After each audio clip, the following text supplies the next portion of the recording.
All right, got the Explorer here, got the Cummins on the ground, no more distractions. Let's start working on the Explorer. One of the biggest things with trying to get this to work is going to be actually physically getting the engine in the engine bay. So that's the first thing that I'm going to look at.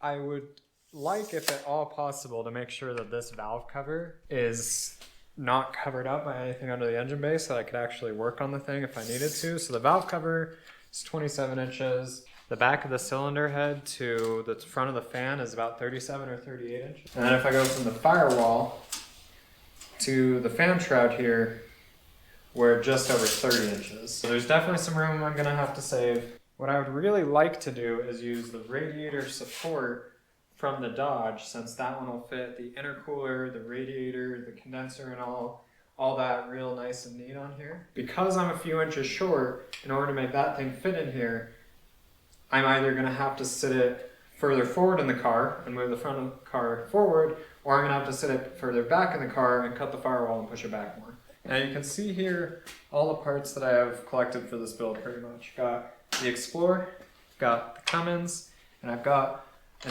NV 4500 transmission. I don't have a bell housing for this transmission, and I don't have a transfer case, but we got the transmission, the engine, the Explorer. I also have my green Explorer, which was a manual that'll be a parts car for this, that I have some manual parts I can put in it.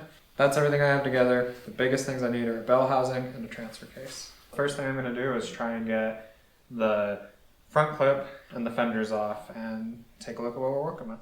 This is why you don't leave stuff sitting outside for very long.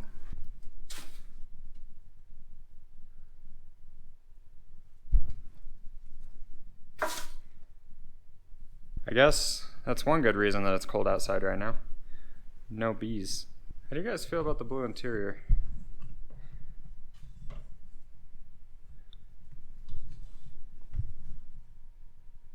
Can't decide if I love it or I hate it. Anyways, got the back cleaned up enough. We'll see if I can throw some of these body panels in there.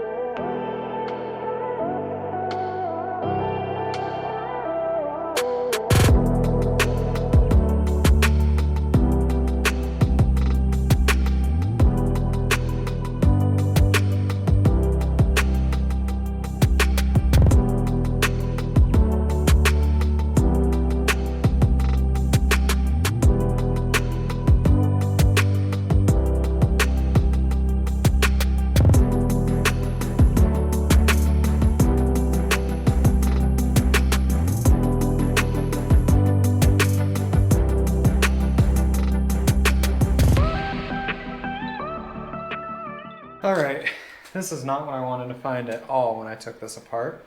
It's got this whole front body area that's all spot welded onto the rest of the body and everything. That's not what I wanted to find. I wanted to find, like on the Dodge, where I can just unbolt this and pull it all off, and unbolt all this and pull it all off, because what would have been best is if I could just take some of that subframe stuff, especially the radiator support from the Dodge, and put that straight on here. Especially up front, because if I could take and move the radiator support from the Dodge here, that would have been the 5 inches I needed in order to make it work, and then I would have just had to sort out some fenders and everything. That's not gonna be as easy as I thought it would be. It's definitely still doable. The other thing about that though is it does mean that I'm going to lose a ton of weight if I end up getting rid of all this crap, which is good because I'm adding a ton of weight with the engine, and I get taking any weight off the front that I can would be great. That's where we're at. It's gonna take cutting the whole front of the body off in order for kind of what I plan to do to work. All right, I've come to a bit of a decision on the front of this. If I remove the spot welds around here on both sides, then I should actually be able to pull this front sheet metal off. I think I'm gonna ultimately have to do that anyways. We'll have to deal with the hood and everything later, and then I'll pull the engine, and then I'll get a look at the Cummins inside and see what else we're gonna have to do to make it fit. If I had to, I could probably weld it back up and get it back on there, so it's not permanent if all I do is take this part off. I'm thinking eventually I'm probably gonna have to take the part on the fenders off as well, but for now we'll start here and see how that goes.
hopefully you can see from there,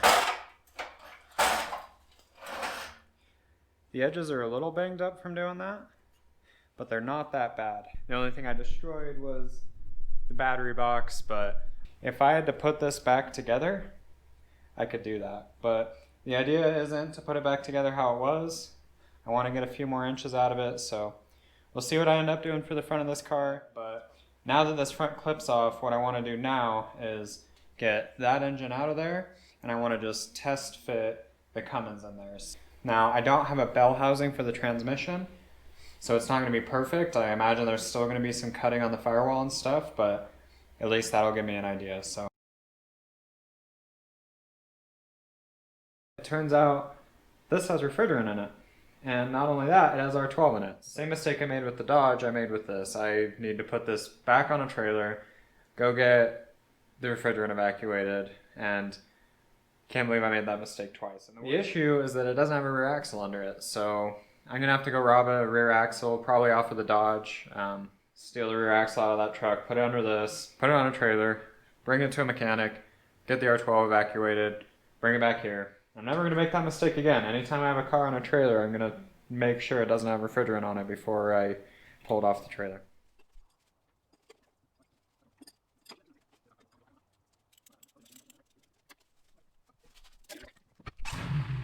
This axle is going to be going under here so that I can get it on the trailer.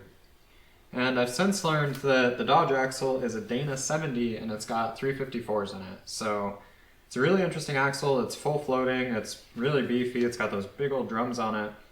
It would honestly be a really good axle for the Explorer, except that I would have to narrow it. I would have to buy 373s and I would have to buy a limited slip. And so to make it work, I'd have to put like $1,000 into it. And I would also have to narrow it. And I haven't figured out ultimately what I'm going to do on the front end yet. Maybe it'll get a TTB Dana 44 or something, but I don't know what the width on the front is ultimately going to be, so I don't want to go cutting down an axle like this if I don't know how wide the front's going to be first. So the Ford 8.8 really should be fine. They're really strong axles. I'll weld the tubes on it so they don't spin, and they can stand a lot of power and a lot of torque, so the Ford 8.8 should be fine. That'll be the plan for now, and then one day once I figure out a front end for this, I'll take a look at this Dana 70 again, because this would be a really neat axle for the rear of this car.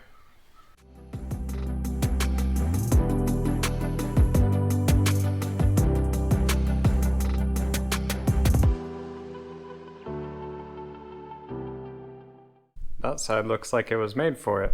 Fits perfect. But that side, maybe not quite so much. That's gonna hang out quite a bit. Other than it being too wide, I think it looks pretty good down there. Alright, 8-lug Explorer. What do you guys think? And the only issue is that, which, honestly, now that I'm looking at it realistically, it's not that bad.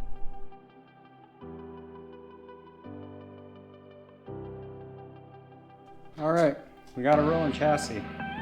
And I gotta stop looking at that Dana 70 in the back. It's gonna make me make a bad financial decision if I keep staring at it, because it looks freaking sick.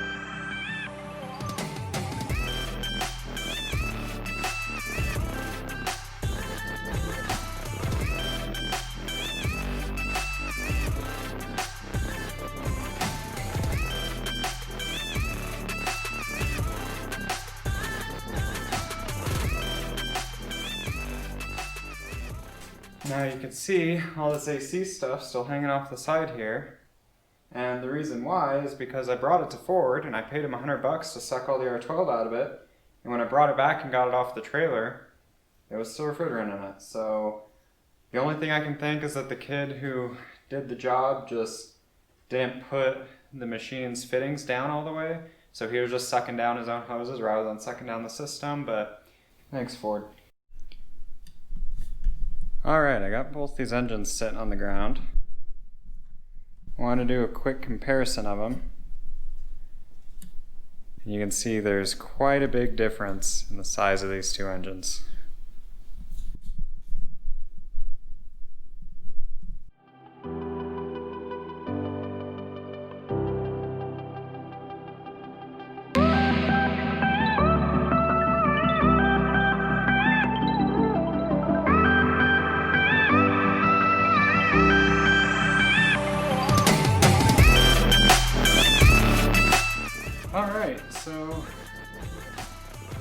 discharged the AC, but as you can see, it's left the whole thing intact, and I'm gonna go find someone at the dealership to go slap this on their desk and say fix it, because I'm pretty annoyed that they didn't do it the first time, but I'm really glad I was able to get this out, because this means that I don't have to wait on the rest of the build. Not only that, I don't have to put the car back on the trailer in order to get this back to the Ford dealership, so that saves me a ton of time. I'm really glad I was able to pull this out, so.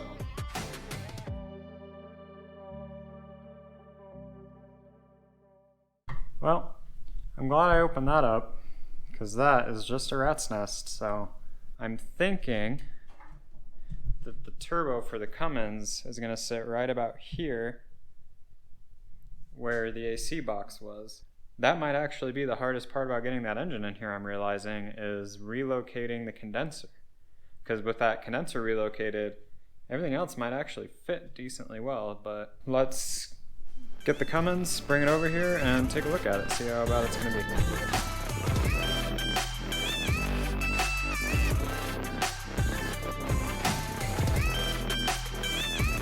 Got the Cummins sitting in there just so that we can take a look. The oil pan down there, it has a lot of room to go down still. As you can see, I should lose quite a few inches in height off of the top of this, which should hopefully drop this down below the hood line. So I shouldn't have to do a cowl hood or anything like that. The starter is very close to the steering down there.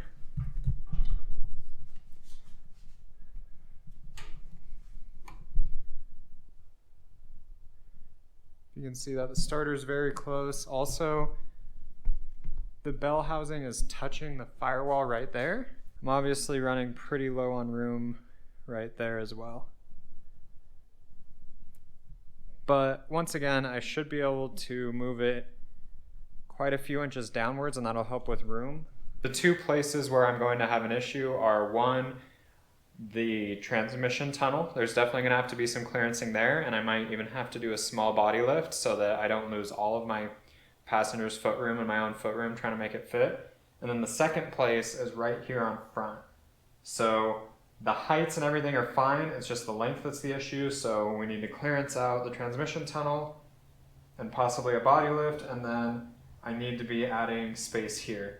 As you can see, this fan is already past the point where the front bar used to be. Alright, so ultimately where we're at is that the height should be fine once I actually get it down in there. I'm probably going to have to make custom motor mounts, or at least a hybrid of the two motor mounts between the V6 and the Cummins, because if I just used the Cummins motor mounts, it makes it a little too wide in the frame rails. One other place I'm having issues is that the exhaust coming off the turbo looks like it basically runs right into where the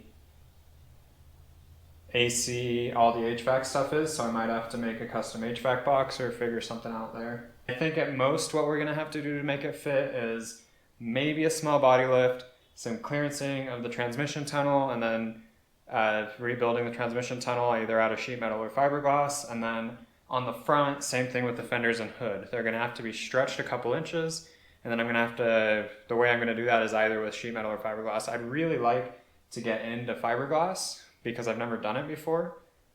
So I think I'm going to give that an attempt, but if it doesn't work, then it'll just be some sheet metal fabrication, but we'll get to that point once we get there. I'd really like to get these stock rails out of here if I end up doing the custom fenders, but so it'll be new fenders, new hood, new front end,